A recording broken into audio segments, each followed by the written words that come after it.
سکتا، کبھی بزدل کبھی کوتا نہیں ہو سکتا۔ اعلیٰ حضرت کا لگاتا ہے جو نعرہ گوہر، میرا دعویٰ ہے وہ گمراہ نہیں ہو سکتا۔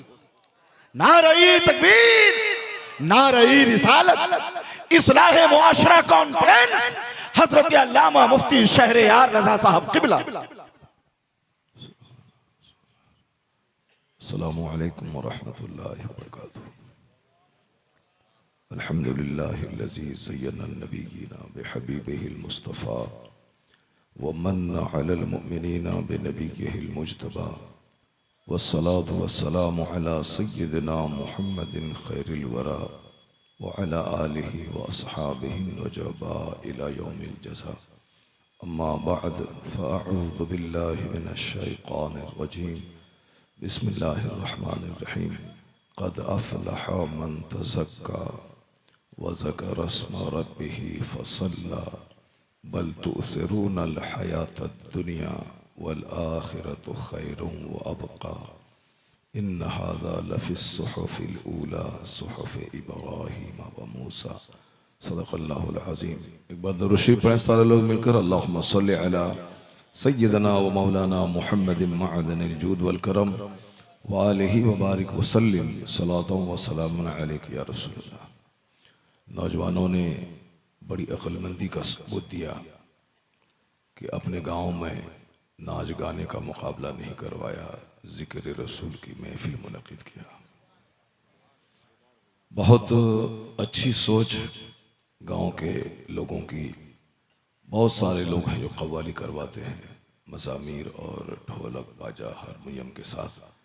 بہت سارے لوگ اپنے گاؤں میں فٹ بال اور کرکٹ کا مقابلہ کرواتے ہیں، لیکن میں داد دیتا ہوں آپ کو کہ آپ نے اپنے گاؤں میں کوئی تماشا نہیں کیا، بلکہ وہ کام کیا کہ جلسہ تو آج ختم ہو جائے گا لیکن یہ زمین قیامت تک مسکراتی رہے گی اور اپنی تقدیر پر ناز کرتی رہے گی کہ مجھ پر بیٹھ کر لوگوں نے گناہ نہیں بلکہ نیکی کا کام کیا۔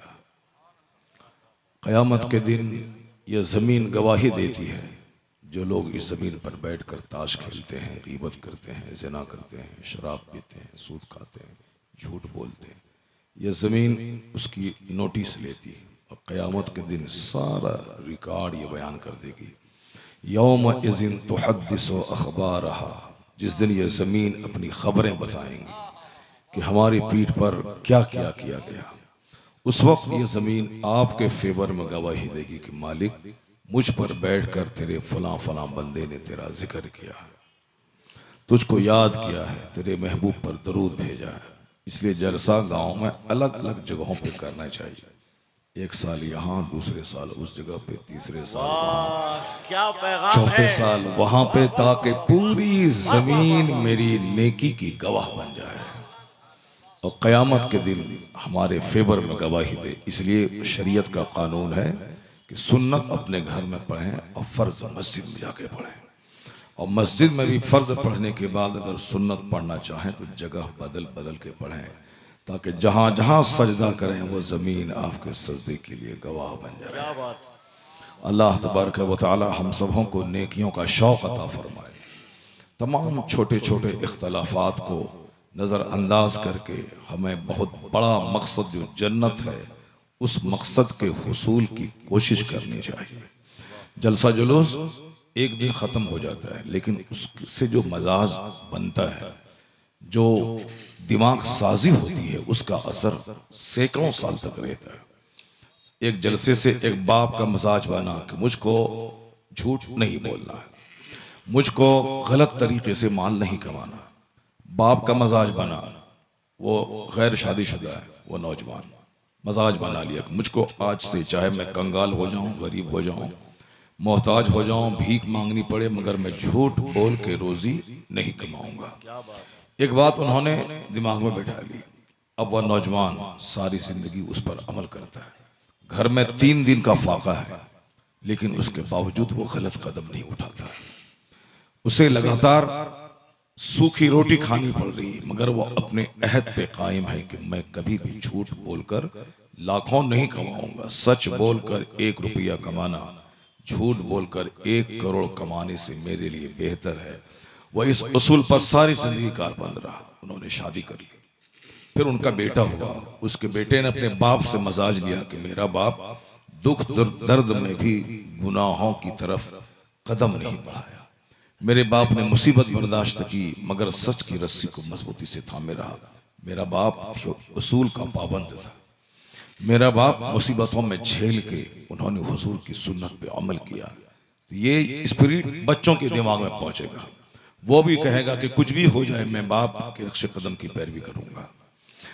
اس کا بچہ پیدا ہوگا, وہ بھی اپنے باپ سے اثر لے گا. تو ایک دن جلسہ ہوا. ایک دن ایک نوجوان کا موڈ بنا زندگی گزارنے کا. انہوں نے عہد کر لیا کہ مجھ کو ایسی گزارنی ہے. تو جلسہ تو ختم ہو گیا لیکن اس کا فائدہ کئی 100 سال تک محسوس کیا جاتا ہے. اس لیے جو لوگ یہ کہتے ہیں کہ جلسہ کرانے سے کیا فائدہ ہے, اتنا پیسہ سے مدرسہ بنا لیتے, مسجد بنا لیتے یا اور دوسرا کام کر لیتے, تو اب یہ تو ایسا ہی ہے کہ جیسے کوئی بولے کہ حج کرنے سے کیا فائدہ ہے. نماز پڑھ لیتے, 100 رکعت نماز نفل اور الگ سے پڑھ لیتے. قربانی کرنے سے کیا فائدہ ہے. 50,000 روپے کے سے جو جانور خریدیں گے اس روپے سے آپ کسی غریب کی بیٹی کی شادی کروا دیتے. زکوٰۃ نکالنے سے کیا فائدہ ہے. آپ اس کے بدلے میں 200 رکعت نماز نفل پڑھ لیے ہوتے. نماز کی جگہ زکوٰۃ نہیں لے سکتی, زکوٰۃ کی جگہ حج نہیں لے سکتا, حج کی جگہ روزہ نہیں لے سکتا. حج کا اپنا الگ مقام ہے, زکوٰۃ کا اپنا الگ مقام ہے, روزے کا اپنا الگ مقام ہے, نماز کا اپنا الگ مقام ہے. اس لیے مدرسے کا اپنا الگ مقام ہے, مسجد کا اپنا الگ مقام ہے, جلسے کا اپنا الگ مقام ہے. مدرسے میں چند غریبوں کے بچے پڑھتے ہیں, مسجدوں میں چند نمازی پڑھتے ہیں, جلسے میں گاؤں کے نہیں 50 گاؤں کے کئی 100 لوگ پہنچتے ہیں. عید کے دن میں اپنے گاؤں کے لوگوں کے ساتھ عید مناتا ہوں. جلسے کے دن 50 گاؤں کے لوگوں کے ساتھ بیٹھ کر میں بیان سنتا ہوں. تو جلسہ ایک پلیٹ فارم ہے جو کئی گاؤں کے لوگوں کو ایک یونٹی کی زنجیر میں باندھ دیتا ہے. جلسہ ایک پلیٹ فارم ہے جہاں سے مہمانوں کی آمد ہوتی ہے اور سال بھر تک ان کے قدم کی برکت سے روزی میں برکت ہوتی رہتی ہے. اس دوریوں اور ڈسٹینس کے زمانے میں جبکہ آج دوریاں بڑھ رہی ہیں, آج ڈسٹینس بڑھ رہا ہے, کوئی کسی کے پاس نہیں جاتا, سارے لوگ اپنے آپ میں مست ہیں. گھمنڈ نے مجھ کو تباہ و برباد کر دیا. میں کبھی کبھی جھنجھوڑنے کے لیے کہتا ہوں کہ کس بات پہ تو گھمنڈ کرتا ہے, کتنی دولت تم نے کما لی ہے. دلی پنجاب گئے, فیکٹری تم نے ڈال دی, مشین ڈال دی اور تم نے وہاں سے لا کے 50 لاکھ کا اپنا گھر بنا لیا. ٹھیک ہے, پنجاب بمبئی گئے, فیکٹری ڈالی, 10 سال محنت کیا, 10 بیگہ زمین تم نے خرید لیا. کبھی پلٹ کے دیکھو کہ اس ہندوستان میں ایک مالدار ہے, جس مالدار کے پاس 100 کروڑ کی کار ہے, جس کا ایک پہیا 10 کروڑ روپیہ کا. تو تم اپنا 10 بیگھہ زمین اور 50 لاکھ کا مکان اور 25 لاکھ کی انووا سب جوڑ دو تو اس مالدار کی بیوی کے کار کے پہیے کے برابر تیرے پاس دولت نہیں ہے. کس پہ تو اتراتا ہے, کس پہ تو گھمنڈ کرتا ہے تیرے پاس کیا. گھمنڈ مت کر. ایک بھائی سے محبت کرنا تمہیں معلوم ہے, خانہ کعبہ جو سب سے مقدس گھر ہے, جس گھر کا دیکھنا عبادت, جو اس روئے زمین پر آسمان کے بیت المعمور کے نیچے سب سے بلند جگہ پہ ہے, جہاں سے آسمان کی دوری پوری دنیا سے سب سے کم دوری ہے, اور اس کعبہ کے پاس 120 خصوصی رحمتیں روزانہ نازل ہوتی ہیں, جس میں 60 نیکی اسپیشل جو دنیا میں کسی کے لیے نہیں ہے, وہ اس کے لیے جو ہے جو اس گھر کا طواف کرتا ہے. 40 نیکی اس کے لیے ہے جو اس گھر کے پاس نماز پڑھتا ہے. وَالْإِشْرُونَ لِلنَّاظِرِينَ, اور 20 نیکی اس کے لیے ہے جو نہ نماز نہ طواف, صرف بیٹھ کر خانہ کعبہ کا دیدار کرتا ہے. یہ 140 نیکیاں خصوصی طور پر خانہ کعبہ کے پاس اترتی ہیں. لیکن معلوم ہے اس خانہ کعبہ کو دیکھ کر حضور نے کہا تھا, اے کعبہ تو اللہ کا گھر ہے, یہ اپنی جگہ درست ہے, مگر ایک مومن کا دل تجھ سے زیادہ قابل احترام ہے, کیونکہ مومن کا دل اللہ کا عرش ہوتا ہے. قلب مومن کا دل اللہ کا عرش ہوتا ہے. خانہ کعبہ قابل احترام ہے, اس سے زیادہ قابل احترام ایک مومن ہے. مومن کی جان, مومن کی عزت, مومن کا مال, یہ سب ہمارے لیے حرام ہے. نہ اس کی عزت تباہ کرنا ہے، نہ اس کے مال پہ بری نگاہ ڈالنا ہے، نہ ان کا خون کرنا ہے۔ یہ خانہ کعبہ کی عزت سے زیادہ اس کی عزت ہے۔ اسی لیے کہا گیا جب امام صاحب نماز پڑھائیں تو نماز آگے رہنا وہ مجبوری ہے، وہ آگے رہیں، لیکن نماز پڑھانے سلام پھیرنے کے فوراً بعد وہ اپنا رخ، اپنی پیٹھ مقتدی کی طرف سے ہٹا لیں فوراً۔ بہت سارے جاہل قسم کے مولوی ہوتے ہیں جو سلام پھیرنے کے بعد اسی مصلی پہ بیٹھ کر 10 منٹ تک وہ تسبیح پڑھتے رہتے ہیں۔ اس جاہل کو معلوم نہیں کہ امامت کا کیا طریقہ ہے، امامت کے کیا قانون ہے۔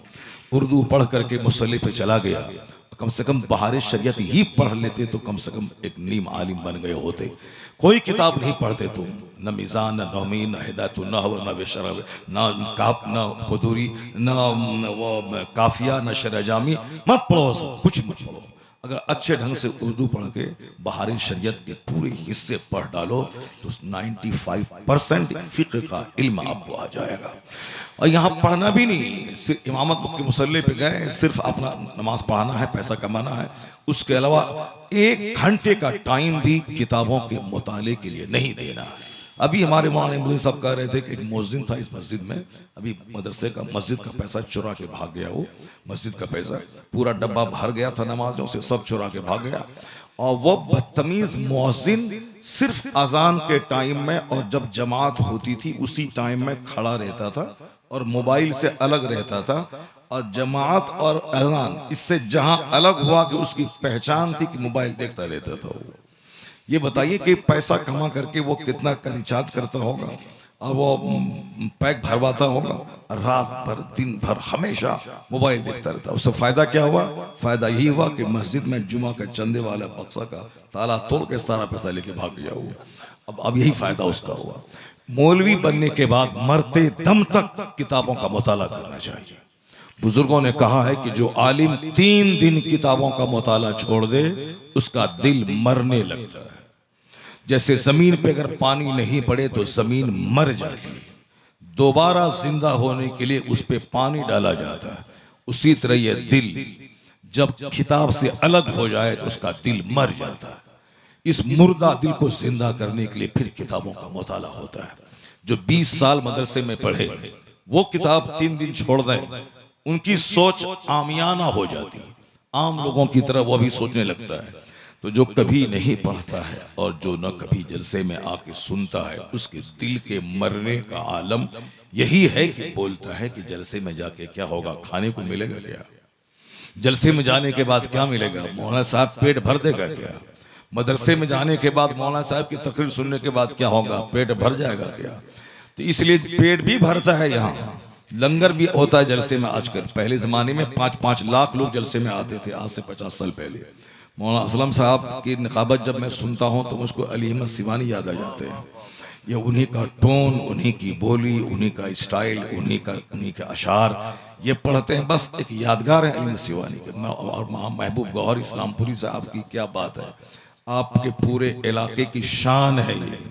ہم لوگ تو ہندوستان ہی میں مشہور ہیں، اللہ ماشاءاللہ چند جگہوں پہ لوگ جانتے ہیں، مگر محبوب بھائی نے آج ایسا کام کیا کہ اعلیٰ حضرت پر جو آج تک کسی نے نہیں کیا۔ اعلیٰ حضرت کی بایوگرافی سوانح عمری وہ نثر کی زبان میں تو ہے مگر نظم میں منظوم کلام اعلیٰ حضرت کی پوری بایوگرافی شعر کی زبان میں، نظم میں، پوئمز میں۔ اگر کوئی اکلوتا شاعر اسے قلم بند کیا ہے تو اس کا نام محبوب گوہر اسلام پوری ہے۔ اللہ الصمد۔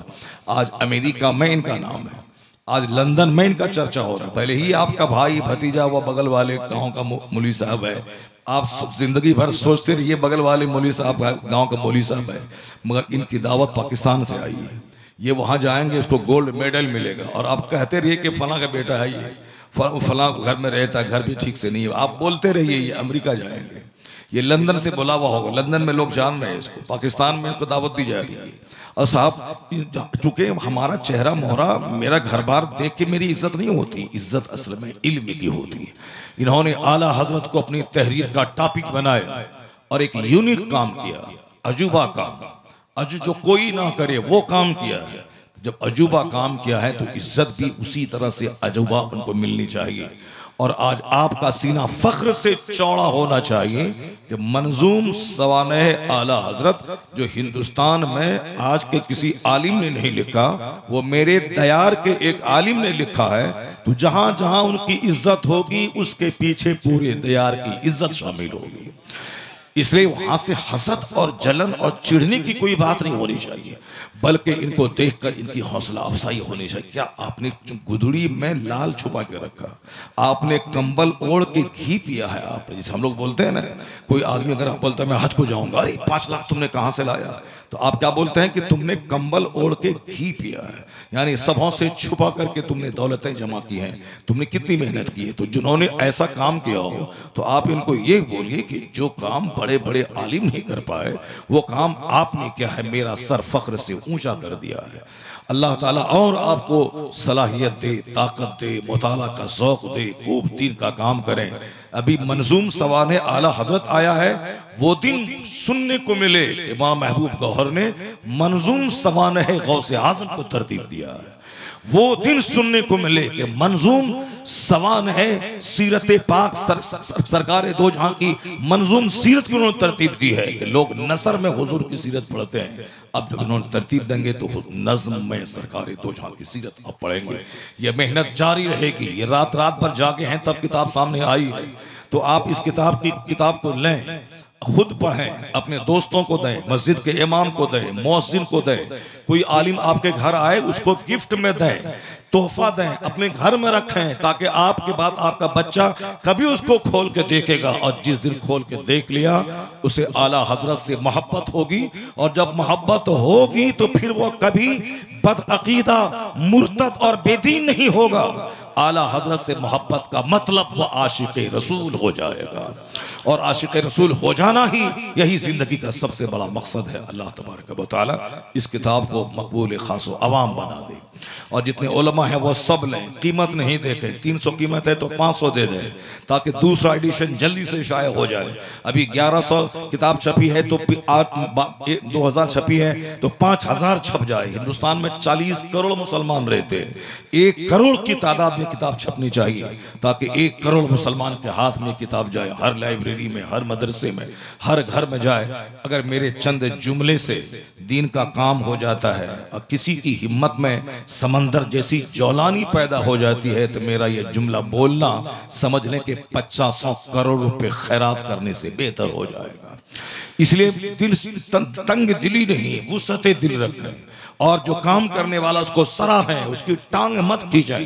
ہم لوگ گاؤں دیہات میں رہتے ہیں، ہم لوگوں کا دل چھوٹا ہے، ہم لوگوں کا دل پریشان ہو جاتا ہے جب کسی کو نوکری ملتی ہے، جب کوئی پیسہ کمانے لگتا ہے، کوئی اچھا گھر بناتا ہے تو ہم لوگ تنگ دل ہو جاتے ہیں، دل میں اندر غصہ آنے لگتا ہے، کیوں یہ کامیاب ہو گیا، کیوں یہ گھر بنا رہا ہے، کیوں یہ زمین خرید رہا ہے، کیوں یہ فیکٹری ڈال رہا ہے۔ یہ گھناؤنے دل کی پہچان ہے، اور مومن وہی ہے جو اپنے بھائی کے لیے بہتر سوچ رکھتا ہو، اپنے بھائی کی اچھائی سے خوش ہوتا ہو، اپنے بھائی کی مصیبت پہ خوش نہیں بلکہ رنجیدہ ہوتا ہو، وہی مومن ہے۔ A man who is profitable for other، آدمی وہی ہے perfect man، جو دوسروں کے لیے profitable ہو، لابھدایک ہو جائے، دوسروں کو فائدہ پہنچائے، اپنی زبان سے، اپنے مال سے، اپنی سوچ سے، اپنی تحریر سے، اپنی تقریر سے دوسروں کو فائدہ پہنچائے۔ پرفیکٹ آدمی کی وہی پہچان ہے جو اپنے سے دوسروں کو فائدہ پہنچائے۔ حضور نے 1400 سال پہلے اسی مفہوم کو اپنی غلاموں کے درمیان دیا تھا، جس مفہوم پہ آج دنیا بھر کے دانشور عمل کر رہے ہیں۔ امریکہ سے آواز آتی ہے the perfect man is one who is profitable for other۔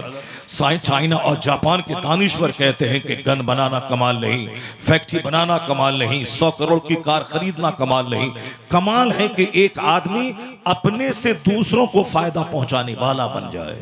وہی جو اپنے سے دوسروں کو ہانی پہنچاتا وہ آدمی کے نام پہ کلنک ہے، وہ جانور سے بدتر ہے، جس کی زبان کھلے تو دوسروں کو کشٹ پہنچے، جس کا پلان سامان بنے تو دوسروں کو گڈھے میں گرانے کا پلان بنے، جس کا قدم چلے تو دوسروں کو تکلیف پہنچانے کے لیے قدم اٹھے، یعنی صرف تھانہ جانا دوسروں کو پھنسانے کے لیے، دوسروں کے گھر میں جانا اس کی عزت خراب کرنے کے لیے، پیسہ روکوڑی باندھ کر کے مظفر پور جانا تاکہ اس کی بیٹی کا رشتہ جو اچھے گھر میں لگا ہے اس کو کاٹ دینے کے لیے۔ آج کل آدمی ایک قدم نہیں اٹھاتا بغیر مفاد کے۔ وہ آپ کے گھر میں محفل میلاد ہے، اپنی نیکی بڑھانے کے لیے محفل میلاد میں نہیں جاتا، وہ بولتا اس کے ہاں ہے میں کیوں جاؤں۔ تو جو ایک قدم محفل میلاد کے لیے نہ اٹھاتا ہو، وہ بدتمیز 100 کلومیٹر دور اپنے پڑوسی کی بیٹی کے رشتہ کو کاٹنے کے لیے 100 کلومیٹر دور کا سفر کرتا ہے۔ وہ 1000 روپے خرچ کر کے اس کی بیٹی کا رشتہ توڑ کر کے خوش ہوتا ہے اور کہتا ہے مجھ کو پہچانا نہیں کہ میری رسائی کہاں تک ہے۔ اس لیے بزرگوں نے کہا تھا اخیر زمانے میں ماں کے پیٹ سے کتا پیدا ہوگا، یعنی ناک نقشہ اس کا آدمی کا ہوگا مگر حقیقت میں کیریکٹر کتوں جیسا ہوگا۔ کتے کا مطلب دوسروں پر بھونکنا، دوسروں کو کاٹنا، دوسروں کو بھگا دینا، کہیں کوئی مردار جانور ملے اکیلے ہی اس کا گوشت کھانا، دوسرے محلے کا کتا آئے اسے بھونک بھونک کر بھگا دینا۔ تو آدمی اپنے آنکھ بند کر کے جائزہ لے کہ اس کے پاس کتے کی خصلت ہے یا آدمی کی خصلت ہے۔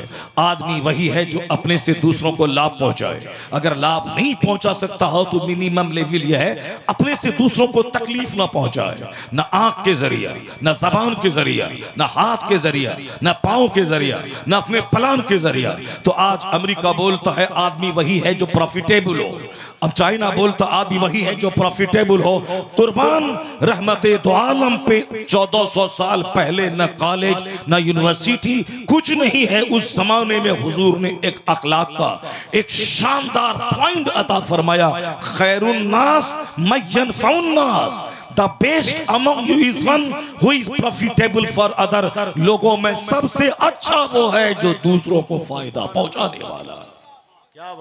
کیا حضور نے کہہ دیا؟ آج لوگ رام دیو کی بات سن رہے ہیں، آج لوگ مراری باپو کا بھاشن سن رہے ہیں، آج لوگ صاحب وہ بنگلور کا شانتی پورن ایک مشن چلانے والے اس کی بات سن رہے ہیں، لوگ غیروں کی بات سن رہے ہیں، اپنی بات نہیں سنتے ہیں، عالموں کی بات نہیں سنتے، عالموں کو حقارت کی نگاہ سے دیکھتے ہیں، پنڈت جی کی بات شوق سے سنتے ہیں۔ ہندوستان کا ایک بہت بڑا مولوی بولا کہ میری بیوی اس وقت تک سوتی نہیں ہے جب تک کہ مراری باپو کا پروچن نہیں سن لیتی ہے۔ ظاہر سی بات ہے تیری بیوی قرآن نہیں پڑھے گی تو پروچن تو سنے گی، تیری بیوی حدیث نہیں پڑھے گی تو پروچن تو سنے گی، تیری بیوی سیرت صحابہ نہیں پڑھے گی پروچن تو سنے گی ہی۔ تو اپنی بیوی کو قرآن کب پڑھایا؟ تم اپنی بیوی کو حدیث کب پڑھایا؟ تم اپنی بیوی کو امہات المومنین کی سیرت کی کتاب کب پڑھایا؟ جب تم نہیں پڑھایا تو تیری بیوی مراری باپو کو نہ پڑھے گی تو کس کو پڑھے گی؟ تیری بیوی اس کی کتاب نہ پڑھے گی تو کیا پڑھے گی؟ اور یہ فخر سے یہ لاکھوں کے مجمع میں بولتا ہے کہ میری بیوی اس وقت تک سوتی نہیں جب تک کہ مراری باپو کا پروچن نہیں سن لیتی، تب فخر سے بولتا ہے۔ یعنی شرم اور غیرت اور حیا سب کا جنازہ اٹھ گیا۔ اے نئی تہذیب تیرے سر ہی اس کا خون ہے۔ اگر تیری بیوی ناول پڑھتی ہے تو تم نے لاکھوں کے بیچ میں نہیں بولنا تھا، اگر تیری بیوی رامائن مہا بھارت پڑھتی ہے تمہیں لاکھوں کے بیچ میں نہیں بولنا تھا۔ ایک تو غلط کام کرنا اور پھر اس کو شہرت عزت کا ذریعہ سمجھنا، یہی ہے دماغ مٹ گیا، ختم ہو گیا۔ یعنی گناہ کو اب گناہ نہیں سمجھا جا رہا ہے بلکہ گناہ کرنے پر فخر کیا جا رہا ہے، گناہ کرنے پر ناز کیا جا رہا ہے۔ پہلے شراب چوری چھپے لوگ پیتے تھے لیکن آج عام طور پر شراب پینے لگے، اس شراب پینے پہ فخر محسوس کر رہے ہیں کہ میرا باپ شرابی ہے، میرا باپ وسکی پیتا ہے، میرا باپ امریکن وائن پیتا ہے، میرا باپ جرمن شراب پیتا ہے۔ یعنی پہلے گناہ کا نام لوگ نہیں لیتے تھے لیکن اب گناہ کرنے پر فخر محسوس کر رہے ہیں۔ پہلے لوگ زنا کا نام زبان پہ نہیں لیتے تھے لیکن آج کہتے ہیں اس کا اس سے ایفیر چل رہا ہے، اس کا اس سے ایفیر چل رہا ہے۔ یعنی اب زنا کا نام ایفیر کر دیا گیا ہے، ایفیر یعنی اس کا اس سے ایفیر چل رہا ہے، اس کا اس سے ایفیر چل رہا ہے، اس کی بیوی کا اس سے چل رہا ہے، اس کے شوہر کا اس دوسرے کی بیوی سے چل رہا ہے۔ یعنی سب غلیظ ہو گئے. غلاظت، پیسہ، دولت کے چکر میں لوگوں نے شرافت، حیا، عزت سب کا خاتمہ کر دیا. بنگلور اور بمبئی جیسے شہروں میں ارب پتی جو اربوں میں کھیلتے ہیں. اس لیے تو میں کہتا ہوں کہ دولت کی چمک، دولت کی لالچ نے تجھ کو بے نمازی بنایا. دولت کی وجہ سے تو نماز نہیں پڑھتا ہے. دولت کی طلب کی وجہ سے تو اپنے بچوں کو مولوی اور عالم اور مدرسے میں نہیں پڑھاتا ہے کہ مال چاہیے. اور یہ مال کتنی غلیظ چیز ہے کہ جا کے دیکھ کھرب پتی کے ہاں. کھرب پتی اپنی بیوی کے ساتھ اب ایڈجسٹ نہیں کرتا ہے، سیٹسفائیڈ نہیں ہوتا ہے. بنگلور جیسے شہر میں نائٹ کلب ہے. نائٹ کلب میں لوگ ارب پتی آتے ہیں. ارب پتی اپنی بیوی اپنی قیمتی کار کے ساتھ آتے ہیں. وہاں ٹی ٹیبل ایک سسٹم ہے، وہاں ٹیبل پہ اپنی چابی رکھتے ہیں، اپنے کار کی چابی. ارب پتی غریب رکشہ چالک مزدور نہیں، وہ نائٹ کلب میں ارب پتی جاتے ہیں جو اپنی بیوی کے ساتھ رہتے رہتے اکتا گئے، من نہیں لگتا، اب اس تبدیلی چاہیے. تو اب اس کے لیے ایک پوز سسٹم نکلا ہے، چابی ٹیبل پہ رکھنا. سارے 10 ارب پتی آئے، سب نے چابی رکھ دی اور اب سب وہاں سے چابی لیں گے. جس کی چابی جس کے ہاتھ میں چلی گئی، اب وہ رات بھر کے لیے گاڑی بھی اس کی بیوی بھی اس کی، یعنی وہ گاڑی بھی ڈرائیو کرے گا، اس کی بیوی کے ساتھ عشق بازی بھی وہ کرے گا. یہ دولت میں آگ لگا دے. جو دولت اپنی بیوی کو دوسروں کی گود میں ڈال دے، مادالے پر مجبور کرے. جو گاڑی اپنی بیوی کو دوسروں کے حوالے کر دے. پھر صبح ہوگی جس نے رات بھر تیری بیوی کو پھیرا ہے، تم اس کو اپنے ساتھ لے کے گھر کیسے جا رہا بدتمیز. اس سے کروڑوں گنا بہتر مزاری پور کا وہ جاہل ہے جس کو ایک غریب کی بیوی کو دوسرے نے ہاتھ پکڑ لیا، اس نے اس کا ہاتھ توڑ دیا. اس نے جس کی بیوی نے دوسروں کی بری نگاہ ڈالی، اس نے اپنی بیوی کی آنکھ پھوڑ ڈالی، اس کو طلاق کی دھمکی دے دی. میں اس ہاتھ کو کیسے ٹچ کروں جس ہاتھ کو کسی دوسرے نے چھو لیا ہو. یہاں غربت ہے مگر عزت ہے، یہاں شرافت ہے، یہاں حیا ہے، یہاں موڈیسٹی ہے، یہاں شائنس ہے. وہ دولت جو بے حیا بنا دے، وہ دولت جو مغرور بنا دے، وہ دولت جو آدمی کو اپنی بیوی کو دوسروں کے بستر پہ سلا دے، وہ دولت جو اپنی بیٹی کو طوائف کے کوٹھے پہ چھوڑنے پر مجبور کرے، وہ دولت نہیں، اس سے کروڑ گنا بہتر وہ غریبی ہے جس میں ایمان بچا ہوا رہے، حیا بچا. اس سے بہتر ہے وہ غریبی جس میں ایمان بچا رہے، جس میں حیا بچا رہے. کس سے دوستی کرنا چاہتا ہے؟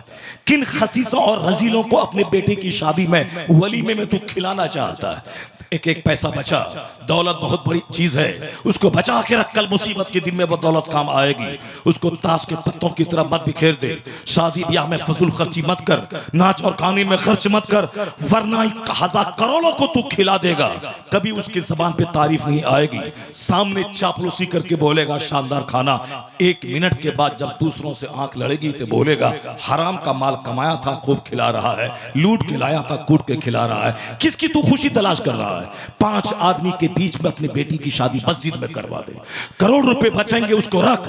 کل جب جہاد چھڑے گا، کل جب تیری بیٹی، تیری بیوی، تیری مسجد، تیری مدرسے، تیری خانقاہ پہ دشمن حملہ کریں گے تو اس وقت سرنڈر مت کر جانا.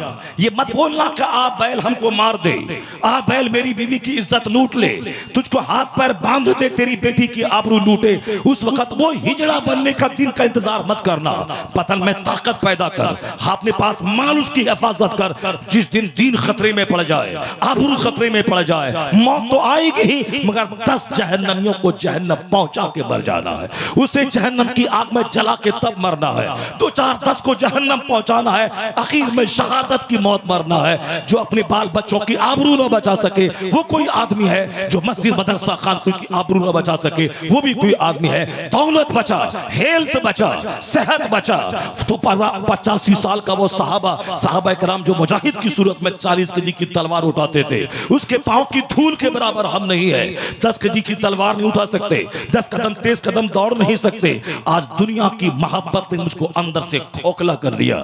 دنیا کی محبت گناہ کرنے نے میری انرجی چھین لی. جو اجنبی عورتوں کو دیکھے گا اس کا سینہ کھوکھلا ہو جائے گا. جو کھینی بیڑی سگریٹ کھائے گا، روٹی سیب سنترا دہی کم کھائے گا، صرف کھینی بیڑی سگریٹ اور گٹکا کھائے گا، وہ اندر سے کھوکھلا ہو جائے گا. اس کے سینے کی انرجی ختم ہو جائے گی. وہ 5 منٹ چلا کے بولے اس کا سینہ پھٹ جائے گا، اس کا پھیپھڑا گلج پھٹ جائے گا. اور روحانی طاقت ملتی ہے سجدوں سے، روحانی طاقت ملتی ہے روزے سے، روحانی طاقت ملتی ہے تلاوت سے، روحانی طاقت ملتی ہے درود سے، روحانی طاقت ملتی ہے ہے کلمہ شریف پڑھنے سے، روحانی طاقت ملتی ہے دوسرے بھائی کو اپنے مال سے فائدہ پہنچانے سے، روحانی طاقت۔ اگر یقین نہیں آئے، ایک آدمی 10 کلومیٹر ڈیلی چلتا ہے، اس کے شوگر کو ناپ لے، اس کے بلڈ پریشر کو ناپ لے، اور دوسرا آدمی روزانہ 5 وقت کی نماز کے علاوہ 100 رکعت وہ نماز نفل پڑھتا ہو، 10 کلومیٹر چلنا اتنا ہیلتھ نہیں دے گا جتنا 100 رکعت نماز نفل پڑھنا اس کو صحت مند بنا دے گا۔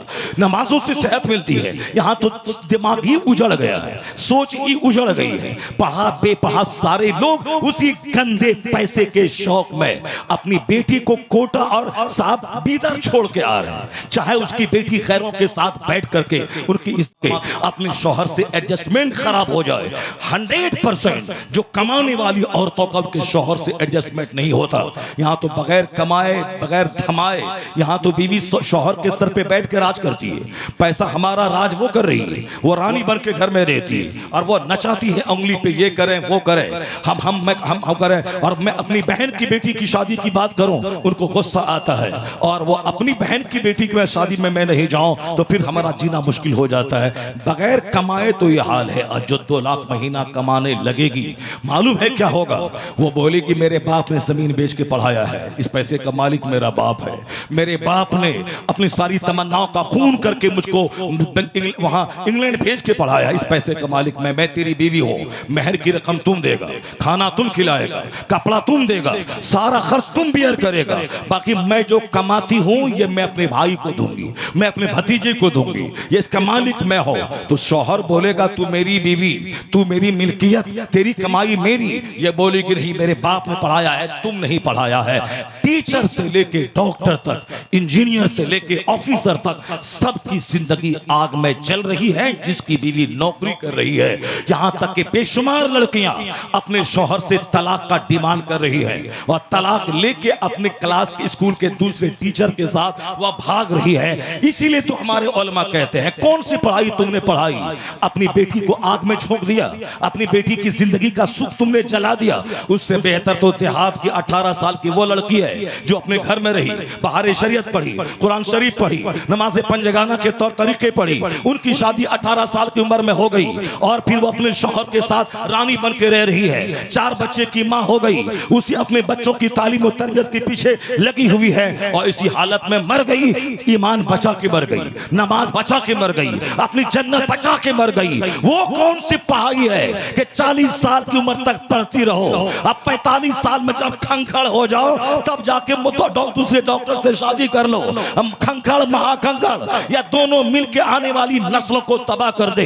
جب بیوی کھنکھڑ ہوگی 40 سال کی، اس کا شوہر بھی تو 50 سال کا کھنکھڑ ہوگا، تو کھنکھڑ 50 سال کا اور یہ کھنکھڑنی 50 سال کی، یا دونوں جب ملیں گے تو 85% تو اولاد سے محروم ہوں گے، اور اگر اولاد ہو بھی جائے ان کھنکھڑوں کی اولاد تو مہا کھنکھڑ ہو ہی جائے گی۔ وہ باپ دشمن ہے اپنی بیٹی کا جو اپنی بیٹی کو دین نہ سکھا کے دنیا سکھاتا ہو، جس کو جو جنت کا راستہ نہ دکھا کے جہنم کا راستہ دکھاتا ہو۔ اس لیے سب سے پہلے اگر ڈاکٹر بنانے کا جنون ہے، انجینئر بنانے کا جنون ہے، اپنا بیٹا اپنی بیٹی کو جہنمی بنانے سے بچنے کے گھٹی میں اسلام پلا دے، اس کو گاہے بگاہے روزانہ 1 گھنٹہ اسلام پڑھنے کی تعلیم دے۔ اس کے بعد عورتوں کو اگر عورتیں پڑھانے والی ٹیچر ہے اس اسکول میں ایڈمیشن کروا دے، ورنہ 18 سال کی بیٹی 20 سال کا اگر کوئی ٹیوشن پڑھانے والا ٹیوٹر، اگر کوئی کوچنگ سینٹر میں رہنے والا نوجوان مل گیا تو پڑھائی تو گئی کام سے۔ عشق بازی کا ماحول ہے، ایفیئر چل رہا ہے، عشق بازی ہو رہی ہے۔ ٹیچر ہی اپنی ششیا کو لے کے بھاگ گیا،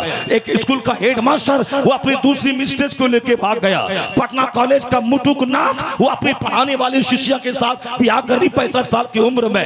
تو پڑھائی تو کم ہوتی، عشق بازی زیادہ ہوتی ہے۔ جو مصطفیٰ کے قانون کے خلاف چلے گا دنیا تو پاپ سے بھر جائے گی، گاؤں میں تو آگ لگے گی، کبھی سیلاب آئے گا، کبھی طوفان آئے گا، کبھی زلزلہ آئے گا، کبھی جوانی میں آگ لگے گی، کبھی عزت میں آگ لگے گی، کبھی سکون میں آگ لگے گی۔ اس لیے آج آواز آ رہی ہے اگر سکون چاہیے دنیا میں تو مصطفیٰ کی سنت پہ عمل کر، دنیا کی طرف سے آنکھیں بند کر کے شریعت پہ عمل کر۔ اگر جنت چاہیے شریعت پہ عمل کر، سنت پہ عمل کر، کافروں کے طریقے پہ مت چل۔ یہاں نبی کی غلامی کر، یہاں اللہ صحت دے گا، تندرستی دے گا، عزت دے گا، سکون دے گا، اور جب مر جائے تو مصطفیٰ کی شفاعت سے جنت الفردوس میں جگہ عطا فرمائے گا۔ نعرہ تکبیر! ذرا زوردار طریقے سے نعرہ رسالت، اصلاح معاشرہ کانفرنس، مسلک اعلی حضرت علامہ مفتی شہریار رضا صاحب قبلہ، علماء اہل سنت۔ کون ڈاکٹر، کون انجینئر؟ ڈاکٹر بن کے بیٹا کافر ہو جائے وہی ڈاکٹر، انجینئر بن کے بیٹی کافرہ ہو جائے وہی انجینئر۔ کون سی پڑھائی؟ وہی پڑھائی جس میں کہ بیٹا ساری زندگی کھڑے ہو کے پیشاب کرتا رہے، ساری زندگی نماز میں اتحیات پڑھ کے نہیں سنا گا۔ میرا دعویٰ ہے کہ 95% جتنے بچے اسکول کالج میں پڑھتے، چاہے وہ ڈی ایم بنے، ڈاکٹر بنے، انجینئر بنے، وہ صرف اتحیات قاعدے سے پڑھ کے سنا دے میں غلامی لکھ دوں گا، نہیں پڑھ پائیں گے۔ اس لیے نہیں پڑھ پائیں گے ان کے باپ نے اس کو پڑھ کے سنایا ہی نہیں۔ یہ ڈی ایم بنا، نوکری کی، پیسہ کمایا، موت کا انتظار ہے، اتحیات بھی نہیں سیکھ سکا، سبحان ربی الاعلیٰ بھی نہیں سیکھ سکا، نماز کے فرائض و واجبات نہیں سیکھ سکے۔ جو حج کا قانون نہیں سیکھے گا وہ جائے گا مکہ مدینہ کا فوٹو دیکھ کے آ جائے گا۔ کچھ تو ایسا ہے کہ ساری زندگی اس کی بیوی اس کے لیے حرام ہو جائے گی، یہ گناہ کر کے وہاں سے آ جائے گا۔ چونکہ جو طواف زیارت فرض ہے حج میں، احرام باندھنا، وقوف عرفہ کرنا اور طواف زیارت کرنا، جسے طواف افاضہ کہتے ہیں، یہ تین چیزیں فرض ہیں حج میں۔ اس کے بعد جو واجب ہے، فرض چھوٹ گیا حج نہیں ہوگا، واجب چھوٹ گیا تو دم دینا ہوگا، اگر سنت ترک ہوا تو بے برکت وہ حج ہو جائے گا، حج ہو جائے گا مگر بے برکتی کے ساتھ۔ تو سنت کتنی ہے اس کو بھی سیکھنا پڑے گا، واجب کتنے ہیں حج میں اس کو بھی جاننا پڑے گا، فرائض کتنے ہیں اس کو بھی جاننا پڑے گا۔ اگر اس مخصوص پیریڈ میں اگر وہ طواف زیارت نہیں کیا، واپس چلا آیا انڈیا، تو اس وقت تک اس کی بیوی اس کے لیے حرام رہے گی جب تک کہ دوبارہ وہ حج کو نہ جائے اور پھر وہ طواف زیارت نہ کر لے۔ یہ بہت سارے لوگ ہیں طواف زیارت ہی نہیں کرتے، وہ مینا میں گئے وہیں رہ گیا، کون اس بھیڑ بھاڑ میں جائے گا؟ یعنی صرف آ گیا، فوٹو دیکھا، چلا آیا۔ ایک ڈی ایم صاحب کو میں نے دیکھا مینا میں، وہ وہاں خیمے میں دوسرے احادیث سے لڑ گیا ہوا، جبکہ قرآن کہتا ہے کہ حج میں لا فسوق ولا جدال فی الحج، حج میں نہ گناہ ہے، نہ لڑائی ہے، جھگڑا ہے۔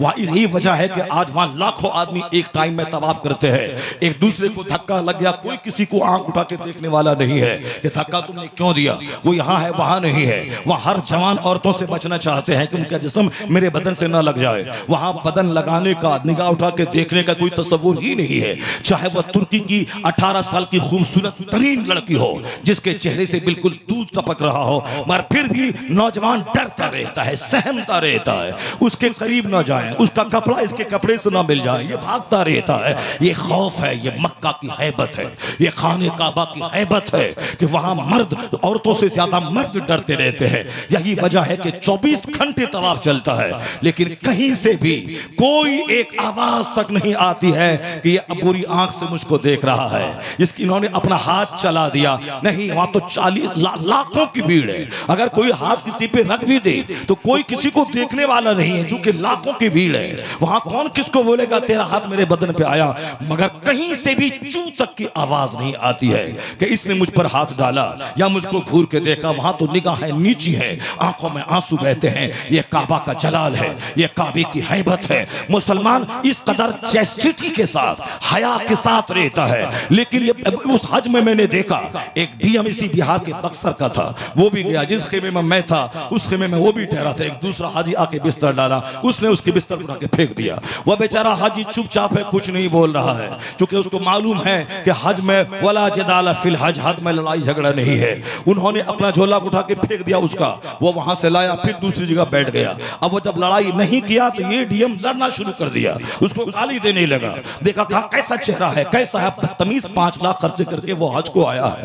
غریبوں پہ حج فرض نہیں ہے، جتنے لوگ وہاں آئے ہیں اس میں میکسیمم لوگ 90% مالدار ہی ہے، اور یہ آدمی آیا ہے حج کے، اس کے پاس پیسے اس کے پاس ہیں، مگر وہ ڈی ایم کا ایک غرور تھا اس کو کہ اب اس کو بیچارہ سمپل سا چہرہ والا اس کو ڈانٹ رہا ہے۔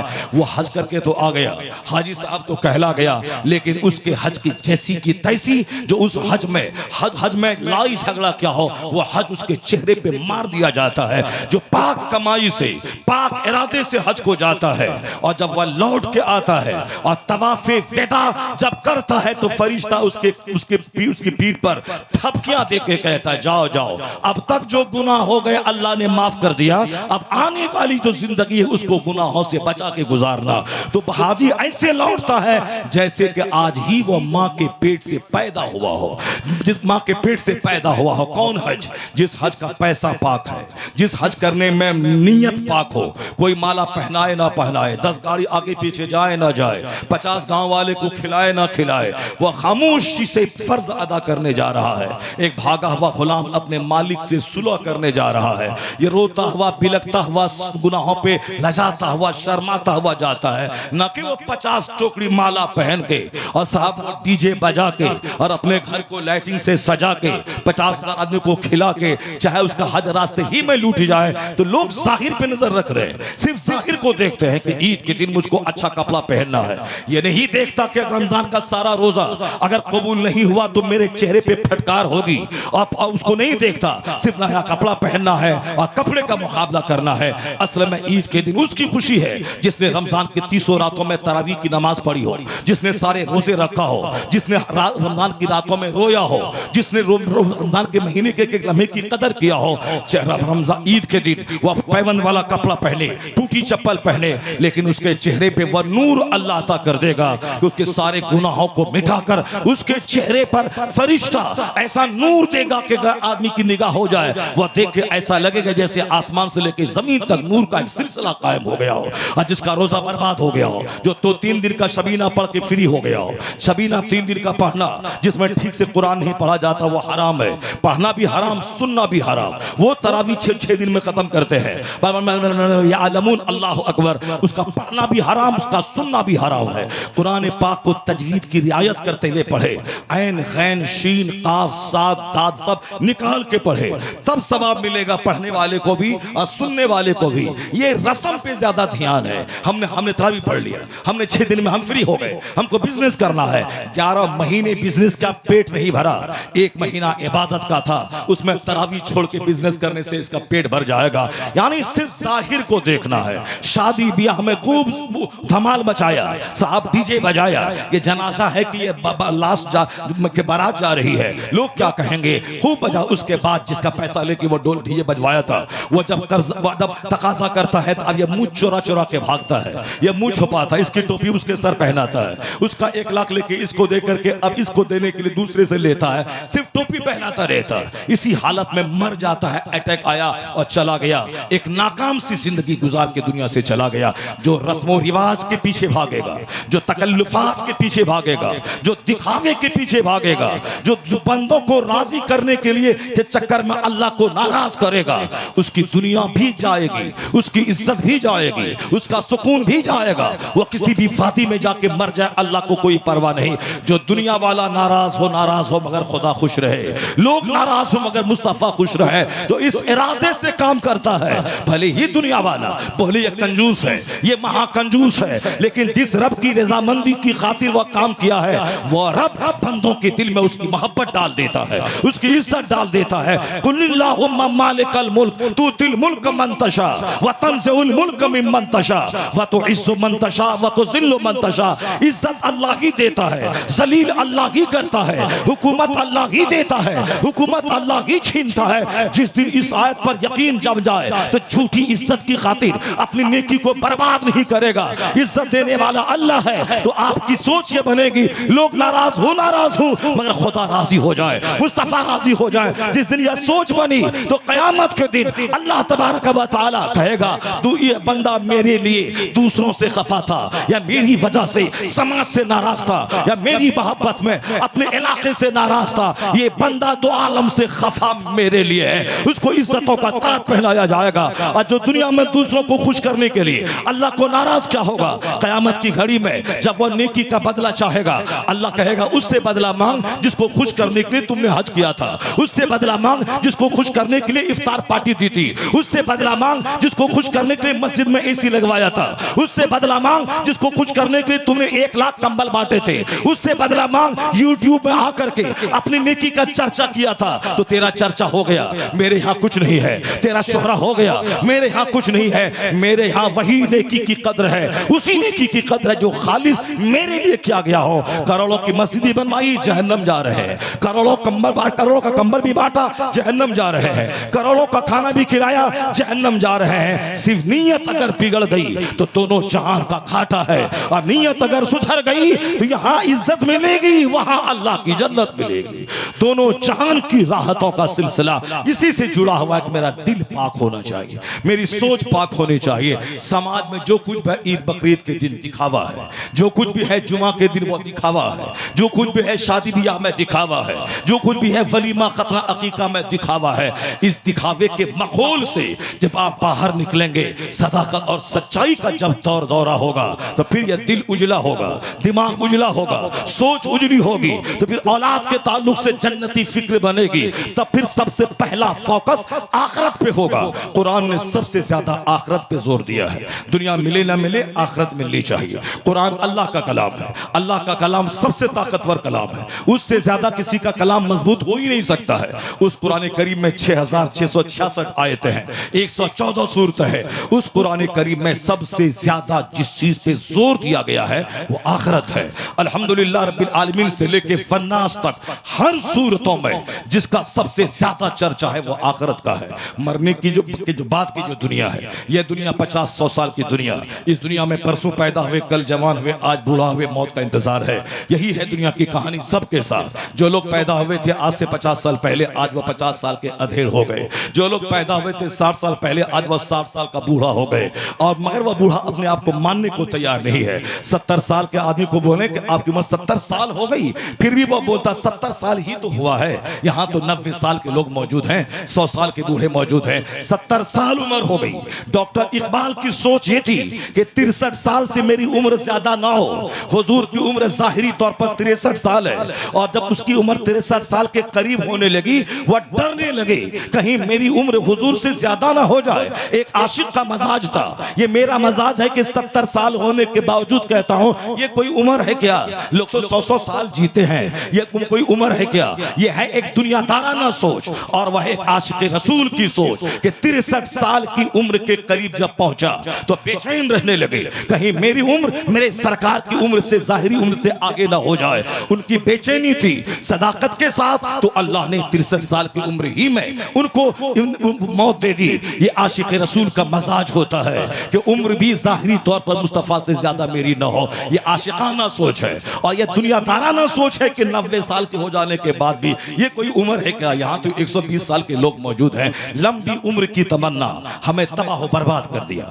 زیادہ دولت کی تمنا یہ ہمیں تباہ و برباد کر دیا، دنیا کی محبت، آخرت کی فکر نہ کرنا یہ مجھ کو تباہ و برباد کر دیا۔ جبکہ ان 3 چیزوں پہ قرآن کریم نے اتنا زیادہ زور دیا ہے کہ 30واں پارہ پڑھ لیں، ہر صورت میں صرف آخرت کا بیان ہے، صرف قیامت کا بیان ہے، صرف جنت کا بیان ہے۔ اما یتساءلون عن النبأ العظیم الذی هم فیہ مختلفون کلا سیعلمون ثم کلا سیعلمون الم نجعل الارض مہادا والجبال اوتادا۔ یعنی اللہ فرماتا یہ لوگ آپس میں کس کی بحث کر رہے ہیں؟ ایک بڑی خبر کی، یعنی قیامت کے دن کی۔ وہ تو ضرور یقین کے ساتھ وہ دن کا تو آنا ہے، یعنی قیامت کا چرچا۔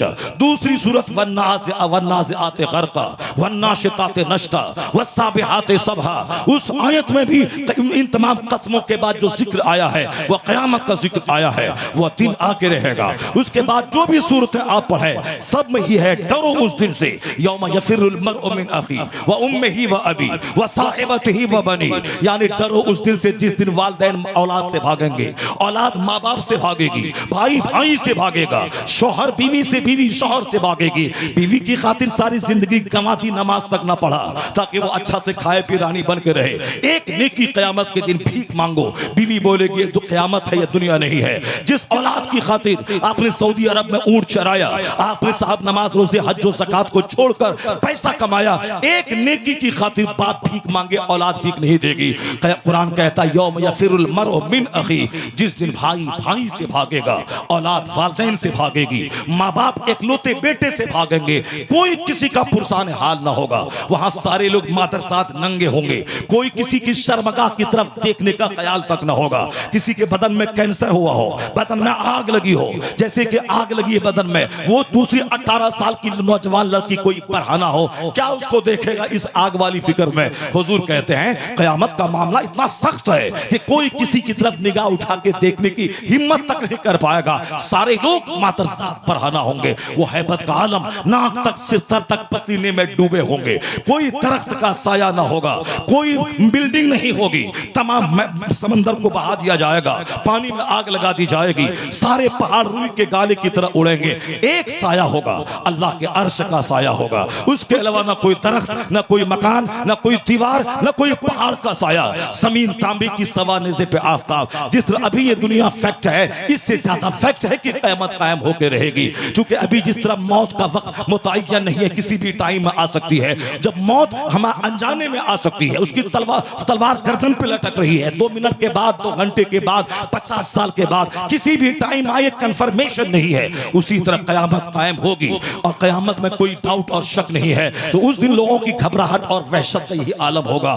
ہر آدمی ایک دوسرے سے بھاگیں گے, یہاں تک کہ حاملہ عورت کا حمل ضائع ہو جائے گا. اس قیامت کی چنگھاڑ سے حاملہ اونٹنی و چھوٹی پھریں گی. یعنی اس دن صدمے سے بچہ 90 سال کا بوڑھا ہو جائے گا. صدمے سے 2 سال کا بچہ 80 سال کا بوڑھا ہو جائے گا. صدمے سے سر کا سارا بال سفید ہو جائے گا. وہ ہے قیامت کی وحشت. قرآن پاک کی ساری اکثر صورتوں میں اس کا چرچا ہے. کیا مطلب؟ اللہ بندوں کو یہ کہنا چاہتا ہے کہ یہ دنیا ایک عارضی چیز ہے, دنیا ایک معمولی چیز ہے, دنیا ایک پانی کا قطرہ ہے, آخرت مثل سمندر کے ہے. دنیا کی زندگی میں زیادہ فوکس آخرت پہ ڈال, جہاں سدا رہنا ہے, جہاں ہمیشہ رہنا ہے. دنیا میں کوئی نہیں رہا. اربوں زمین جوتنے والا, اس کی قبر پہ چوہا دوڑ رہا ہے. ارب پتی, اس کی قبر پہ چونٹی رقص کر رہی ہے. کھرب پتی, اس کی قبر پہ کتا پیشاب کر رہا ہے. نہیں دیکھا تم نے جس کی زمین کی توتی بولتی تھی, نوکر غلام کی توتی بولتی تھی, جو علاقے کا سیٹ کہلاتا تھا, جن کے دروازے پہ کچہری لگتی تھی, جو ہزاروں آدمی کو روزانہ سود بانٹتا تھا. لوگ کہتے تھے واہ سیٹ صاحب ہیں. آتا نہ ان کا پوتا نہ ان کا نواسا قبر پہ جاتا ہے. وہاں اس قبر کے اندر کبھی کبھی لوگوں نے آگ دیکھا ہے. رات کے سناٹے اس کی قبر سے آگ سلگتے ہوئے لوگوں نے دیکھا ہے. بہت سارے لوگوں کا بیان ہے میرے گاؤں میں کہ فلاں قبر پہ میں نے آگ سلگتے ہوئے دیکھا. ابھی کچھ دن پہلے مدھوبری دربھنگا علاقے میں گیا تھا. وہاں کا اس قبرستان میں ایک قبر پہ رات بھر آگ لگی رہی اور جلتی رہی. صبح سے جب ہمت کر کے ہم لوگ وہاں گئے تو بظاہر آگ کا کوئی نشان موجود نہیں تھا, مگر ہم لوگوں نے قریب سے دیکھا کہ آگ لگی ہے اور اسی قبر کے پاس لگی ہے, آگ لگی ہے. اور دیکھتا رہا, ہمت نہ ہوئی کہ اس آگ لگی حالت میں وہاں جاؤں. اس کے بعد جب صبح جب میں گیا, کئی لوگ مل کر کے وہاں دیکھا آگ کا نشان تک نہیں ہے. وہ کون سی آگ تھی؟ وہی آگ تھی جس کو میں اس آگ سے دیکھ نہیں سکتا. قبر میں آگ لگی ہے, قبر میں لاش جل کر راکھ ہو گئی ہے. وہاں سانپ اور بچھو کی خوراک بن گئی ہے. یہاں سیٹ صاحب تھے, ساہوکار صاحب تھے, 100 لاکھ کی کار پہ چل رہے تھے, 1000 بیگھہ زمین جوت رہے تھے. کب تک جوتے؟ 15 سال کا بچپن, 25 سال کا بڑھاپا, 25 سال کی جوانی, بڑھاپے میں 1 درجن بیماری اور 1 پوٹلی دوائی, اور بچپن میں گلی ڈنڈا کھیل تماشا. یہ جوانی کے کریم پیریڈ 25 سال, وہ بھاگ دوڑ میں, مال کی فکر میں, چہرہ جلا کر, پیشانی پہ پسینہ لا کر, چہرہ لٹکا کر, مال کی طلب میں 100 سال گزر گئے. فرشتہ آیا, چلو اب حساب دینے کے لیے. تم نے بچپن جوانی کیسے گزاری, تم نے مال کیسے کمایا, تم نے زندگی کے دن کیسے گزارے, تم نے جوانی کا کریم پیریڈ صرف دولتوں کی ہوس میں گزارا, پڑھنا, ایک کمپٹیشن دینا اور نوکری کرنا اور نوکری کما کے گھر بنانا, اس کے بعد مر جانا. یہی تھا زندگی کا مقصد کہ 18 گھنٹے پڑھ کر کے ڈیم کی نوکری لے لے, پھر 25 سال نوکری کر کے پیسہ کما کے گھر بنائے, اور پھر 65 سال کے بعد ریٹائر ہو کے موت کا انتظار کرے. اسی لیے اللہ نے آسمان بنایا تھا, اسی لیے اللہ نے زمین بنائی ہے, اسی لیے اللہ نے کروڑوں پرکار کا کھانا تجھ کو دیا ہے, اسی لیے اللہ نے آکسیجن دی ہے, اسی لیے اللہ نے موسم کی تبدیلی, ہواؤں کی تبدیلی, رات دن کی تبدیلی دے کر, تاکہ دنیا سے ہمارا دل گھبرائے نہیں, جینے کا ذوق باقی رہے. سیب ہے تو ہزاروں ٹائپ کا, آم ہے تو سینکڑوں ٹائپ کا, مچھلی ہے تو سینکڑوں ٹائپ کی, گیہوں ہے تو سینکڑوں ٹائپ کا, دال ہے تو سینکڑوں ٹائپ کی. کبھی تم نے غور ہی نہیں کیا کہ دانا دینے والا کون ہے, دال دینے والا کون ہے, روٹی دینے والا کون ہے, سانس لینے کے لیے ہوا دینے والا کون ہے, آکسیجن دینے والا کون ہے, آسمان سے پانی برسانے والا کون ہے, زمین کے نیچے سے پانی دینے والا کون ہے. ایک گیہوں کا دانا میں زمین میں ڈالتا ہوں, وہاں سے 1000 دانا گیہوں کا پیدا کرنے والا کون ہے. میں ایک دانا ایک گٹھلی ڈال کر آم کا پیڑ لگاتا ہوں, اس میں سے ہزاروں لاکھوں آم دینے والا کون ہے. جس دن اس پر غور کرے گا, اس دن تیری پیشانی جو کھچی ہوئی ہے سجدے میں جھک جائے گی, اور تو سچائی کا اعتراف کرتے بولے گا, مالک تو نے دنیا کو بیکار نہیں بنایا ہے, تو میرا خالق ہے, میں مخلوق ہوں, تو میرا محسود ہے, میں ساجد ہوں, تو میرا معبود ہے, میں عابد ہوں, تو میرا مالک ہے, میں غلام ہوں, تو سب کچھ ہے, میں کچھ نہیں ہوں. جس دن یہ بات پیدا ہو گئی تو ڈینگ نہیں مارے گا, سچ بولے گا, پیشانی کو شراب کی بھٹی میں نہیں گھسائے گا, مسجد میں پیشانی کو رگڑ کے بولے گا, الہی تو راضی ہو جا, دولت دے نہ دے, ایمان دے دے, ایمان کی حالت میں موت دے دے, مصطفیٰ کی شفاعت دے دے تو پھر دنیا کی بھیک نہیں مانگے گا، جنت کی بھیک 24 گھنٹے مانگتا رہے گا۔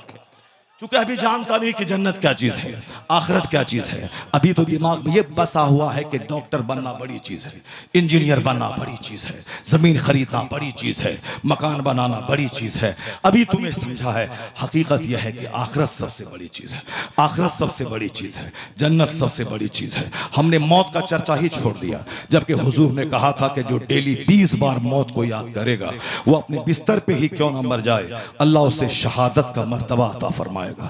اپنے موت کو یاد کرنا تاکہ تمنائیں کمزور ہو جائیں، تاکہ خواہشات کمزور پڑ جائیں، تاکہ مکان زمین خریدنے کا شوق مدھم پڑ جائے، مت ہے مگر دل اللہ کے فیصلے پر مطمئن رہے۔ حضور کا آخری بیٹا جس کو بہت لاڈ سے پالا تھا، جس کو دودھ پلانے کے لیے ایک لوہار کی بیوی کو دیا تھا، اس کے گھر میں کبھی کبھی جاتے پورا گھر دھوئیں سے بھرا رہتا، مگر نفیس طبیعت کے مالک مصطفیٰ، حسینوں کے سردار مصطفیٰ، سرکار دو جہان السلام کا حسن ایسا کہ سورج و چاند ان کے چہرے کی بلائیں لیتا ہو، یعنی وہ سرکار کا خوبصورت حسین ترین وجود اس لوہار کے گھر میں جا کے بیٹھ جاتے تھے، چاروں طرف سے دھواں لگتا تھا، اپنے بیٹے کو گود میں لیتے تھے، پیار کرتے تھے، یہ ایک فطری پیار تھا حضور کا اپنے بیٹے کے ساتھ۔ لیکن وہی بیٹا جس دن مر گیا، سورت میں گرہن لگا تھا مدینے میں، لوگ کہنے لگے اسلام کے پیغمبر کا بیٹا آج مر گیا، کسی بڑے آدمی کے بیٹے کے مرنے کے دن سورج میں گرہن لگتا ہے۔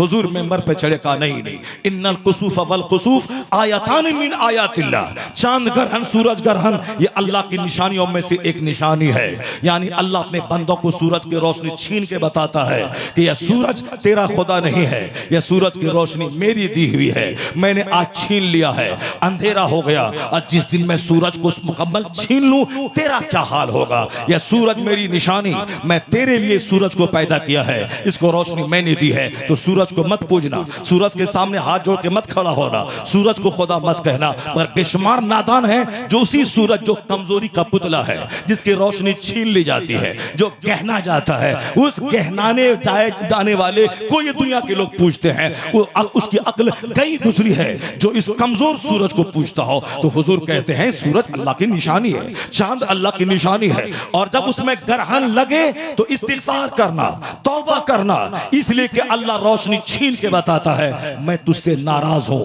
جب زمین گناہ سے بھر جاتی ہے تب اللہ سورج کی روشنی کو چھین لیتا ہے۔ حضور نے کیا کہا، ابراہیم میں تیری جدائی سے مغموم ہوں، مگر میں ایسا کچھ نہیں بولوں گا جس سے میرا خدا ناراض ہو جائے۔ جب پیغمبر اعظم کا بیٹا مرا اور حضور اللہ کے فیصلے پر مطمئن رہے تو میری کروڑوں نسلوں کی اوقات کیا ہے، مصطفیٰ کے قدموں کی دھول کے برابر ہم نہیں ہے، اور ہماری ماں باپ ہماری ساری کائنات مصطفیٰ پہ قربان۔ تو حضور آئیڈیل اسی لیے ہے تاکہ نبی جب سامنے رہیں گے تو دولتوں کی فراوانی تجھے کافر نہیں بنائے گی، نبی جب سامنے رہیں گے تو غربت تجھے کافر نہیں بنائے گی، نبی جب سامنے رہیں گے تو اولاد پیدا ہو تو بھی تو فرعون نہیں بنے گا، نبی جب سامنے رہے اولاد مر جائے تو بھی تو کافر نہیں بنے گا۔ مصیبت میں مصطفیٰ سامنے ہے، ایمان سلامت رہے گا، مال کی فراوانی میں مصطفیٰ کی سیرت سامنے ہے تو فرعون نہیں بنے گا۔ اس لیے مصطفیٰ کی رسی کو ہر حال میں پکڑے رہنا چاہیے، اگر پکڑے رہے تو مالداری میں بھی ایمان سلامت رہے گا، غربت میں بھی ایمان سلامت رہے گا۔ عجبا لامر المومن ان امرہ کلہ لہ خیر ولیس ذلک لاحد الا للمومن وان اصابته سراء شکر فکان خیر اللہ وان اصابته ضراء فکان خیر اللہ۔ یعنی 3:22 ہو گئے، مجھ کو ہر حال میں ابھی تقریر بند کر دینی ہے ورنہ میری ٹرین چھوٹ جائے گی۔ چلیے جو کچھ میں نے کہا آپ سے وہ اس کو گرہ باندھ کے رکھیے گا، مال کی محبت سینے سے نکال دیجئے۔ اللہ جو ماں کے پیٹ میں آپ کو پالا ہے وہ جوان ہونے کے بعد بھی آپ کو وہی اللہ پالے گا۔ یقین کریں کہ جس نے مجھ کو ماں کے پیٹ میں پالا ہے، ماں کی گود میں پالا ہے، جس نے بچپن میں پالا ہے، وہی اللہ جوان ہونے کے بعد، بال بچے ہونے کے بعد بھی وہی پالے گا۔ اللہ کہتا ہے لا تقتلوا اولادکم خشیۃ املاق، غریبی کے ڈر سے بچوں کو قتل مت کرو، میں تمہیں بھی روزی دیتا ہوں، تیرے بچوں کو بھی روزی دوں گا۔ اسلامی سوچ سے ہٹیں گے تو سر سے لے کے پاؤں تک کیچڑ ہی کیچڑ ہے۔ کوئی 2 اولاد کے بعد اولاد ہی نہیں پیدا کرنا چاہتا، کیونکہ دماغ میں فکر ہے کہ کیا کھلائیں گے۔ یہاں 10 بچے کا باپ مست ہے سماج میں، اور ایک بیٹی والا رات دن رو رہا ہے، شادی نہیں ہو رہی ہے، رشتہ نہیں مل رہا ہے۔ کیوں؟ اللہ بتاتا ہے کہ تیری محنتوں سے کچھ نہیں ہوتا ہے، وہی ہوتا ہے جو منظور خدا ہوتا ہے۔ اللہ پر مضبوط یقین رکھیے، اللہ پر مضبوط بھروسہ رکھیے۔ ایک بیٹی والا بھوکا رہے گا، 25 بیٹی والا آرام سے مسکراتا رہتا ہے۔ کیوں؟ اللہ ایسا کر کے بتاتا ہے کہ تو بندہ ہے، خدا بننے کی کوشش مت کرنا۔ اس لیے ہمیشہ ہر حال میں جو اللہ پر اعتماد کرتا ہے، اللہ اس کے سارے معاملات کے لیے کافی ہو جاتا ہے۔ اللہ تعالیٰ آج کی اس محفل کو قبول فرمائے، ہم سبوں کو اسلامی سوچ پیدا کرنے کی توفیق عطا فرمائے۔ اللہ تعالیٰ اس گاؤں کے سارے نوجوانوں اور اس جلسے میں شریک ہونے والے سارے مسلمانوں کو ان کی زندگی سے مصیبتوں کو دور فرمائے۔ ذرا زور سے بولیے نا آمین۔ بس اجڑے ہوئے ماحول میں مجھ کو ہر جگہ لوگ دیتے ہیں تقریر کرنے کے لیے، اور آپ یہاں بیٹھے ہوئے ہیں 50-100، یہ جو یوٹیوب والا تقریر ڈاؤن لوڈ کر رہا ہے، اس کی وجہ سے لاکھوں کروڑوں لوگ سن لیتے ہیں۔ فون آتا ہے چنئی سے کہ میں نماز پڑھتا ہوں آپ کی تقریر سن کر کے، فون آتا ہے احمد آباد سے کہ جب بھی مال کی چاہت دل میں پیدا ہوتی ہے، آپ کی ایک تقریر ہے اس کو میں سنتا ہوں، پھر وہ سارا کچرا دل سے دھل جاتا ہے۔ نماز میں دل تھوڑا سا جہاں کمزور ہوا، تقریر سنتا ہوں پھر دل اس میں لگنے لگتا ہے۔ تو لوگ سنتے ہیں، مگر جلسے کے اندر میں 2 بجے رات میں، 3 بجے رات میں، 2:30 بجے، یہ کیا تماشا ہے؟ جلسہ ہو گیا، جو باہر کا میرا خطیب ہے جو 2 گھنٹے بولنے کے لیے آیا، 10 بجے اس کو بیٹھا دیں، 12 بجے تک جب لوگ تازہ دم رہیں، نوجوان سب لوگ رہیں، تقریر سنائیں 2 گھنٹے کی، اس کے بعد 4 بجے تک نعت سنائیں اس کو۔ نعت سننے کا شوق ہے، سنو، 2-3 شاعر ہیں، 12 بجے 1 بجے کے بعد نعت خوانی سنو۔ یہ ماحول پورے علاقے میں ہونا چاہیے۔ محبوب بھائی آپ نقیب ہیں، زبردست نقیب ہیں، آپ کی نقابت سے پورے علمی طبقہ میں بہت خوشی حاصل ہے۔ آپ لوگوں کو مزاج دیں، مشورہ دیں، اور جب ترتیب ہو ناموں کی، اس ترتیب میں آپ ان کو بتائیں کہ جو باہر کا تمہارا خصوصی خطیب ہے جس کو تم نے اسپیشل مہمان بنا کے لایا ہے، اس کو کریم ٹائم دے دے، اس کو 2 گھنٹے کا ٹائم دے، اس کو ٹاپک دے دے 10 سے لے کے 12 تک، تاکہ جو نوجوان میلہ میں کھڑا ہے کم سے کم وہ کھڑا ہو کہ سن تو لے کہ مولوی کیا بول رہا ہے۔ جو دوسری کی وہ بیٹی کو تاکنے کے ارادے سے آیا ہے، کم سے کم وہ چنگھاڑ کی آواز سن کے رک تو جائے کہ دیکھیں کیا بول رہا ہے یہ مولوی۔ کم سے کم وہ کھڑا ہو کہ سن تو لے۔ 2 گھنٹے میں اگر 5 منٹ کی بات اگر وہ سن لیا، وہ سوچا کچھ تھا کہ اسلام ایسے ہی، مولوی اسی کا نام ہے، اور وہ اگر سن لیا سوچ بدل گئی، یو ٹرن لے لیا تو 25 لاکھ کا مکان بنانا، ایک طرف ایک نوجوان کو اندر سے مومن بنا دینا، ایک طرف اس سوچ کو لے کے جلسہ کر، اس ایسا سلیکشن ایسی ترتیب دے دے، تب اس کے بعد اس کا بینیفٹ سمجھ میں آئے گا۔ یہاں اجڑ جاتا ہے، سارے لوگ تھک کے چور ہو جاتے ہیں، پیشاب کرنے کے بھاگتے ہیں، تو ہاتھ جوڑ کے ہم کہتے ہیں رک جائیے، رک جائیے، میری تقریر سن لیجئے، بھیک مانگتے ہیں، رک جائیے، رک جائیے، جلسہ بھنگ مت کیجئے۔ 4 گھنٹے سے بیٹھایا ہے، پیشاب نہیں کرے گا کیا کرے گا وہ؟ پیشاب کو روک کے رکھے گا، پخانہ کر دے گا یہاں پہ، اور پھر وہ بیچارہ ڈیلی نہیں جاگتا ہے۔ ہم مولانا ہیں، ہم ڈیلی جاگتے ہیں، ہمارے لیے جاگنا آسان ہے، لیکن یہ بیچارہ ڈیلی رات دن میں کھیت میں کام کرتا ہے، ڈیلی سوتا ہے۔ اور اگر جاگنے والے کو عادت لگی ہوئی جگنے کی، تو سونے والے کو سونے کی عادت لگی ہوئی ہے۔ اس کو جو ہم 3 بجے بھور میں بولیں گے اے بیٹھو، اے بیٹھو، کربلا کا واسطہ ہے بیٹھو، حسین اعظم کا واسطہ ہے بیٹھو، یہ نیچرل سسٹم کے خلاف ہے۔ اس لیے فطرت کے خلاف کریں گے تو اس کا فائدہ نہیں ملے گا۔ فطرت یہ ہے کہ نیچرل سسٹم سے چلیے۔ آپ جب تک لوگ بیدار اور جوان رہتے ہیں اس وقت تک قرآن حدیث کی بات سنا دیں، سننے والا کوئی نہیں ہے۔ جب کوئی سننے کے لیے آیا ہے تو سنا دیں اس کو۔ نعت شریف تو 12 بجے کے بعد بھی سنا دیں گے آپ، وہ سن لے گا اور شوق سے سن لے گا۔ جو چھوکرا سب نعت سننے کا عادی ہے وہ 1 بجے 2 بجے رات میں سن لے گا، تو کم سے کم نعت سننے کے انتظار میں وہ رہے، اور اسی بہانے میں قرآن حدیث تو سن لے۔ وہ یہ نعت سنا بھاگ گیا، اور جب قرآن حدیث کی بات آئی یہاں چند لوگ بیٹھے ہوئے ہیں۔ اس سوچ کو بدلنا ہوگا، نہیں آپ تقریر کر دیجئے گا تو سب بھاگ جائے گا، تو ہم تو تقریر نہیں کیا، لوگ کہاں رکا، سب تو بھاگ ہی گیا۔ اس لیے یہ بولنا کہ ایسا کیجئے گا تو ویسا ہو جائے گا، یہ غلط بات ہے۔ اللہ تبارک و تعالی آج کی اس محفل کو قبول فرمائے اور ہم سبوں کو نیک بننے کی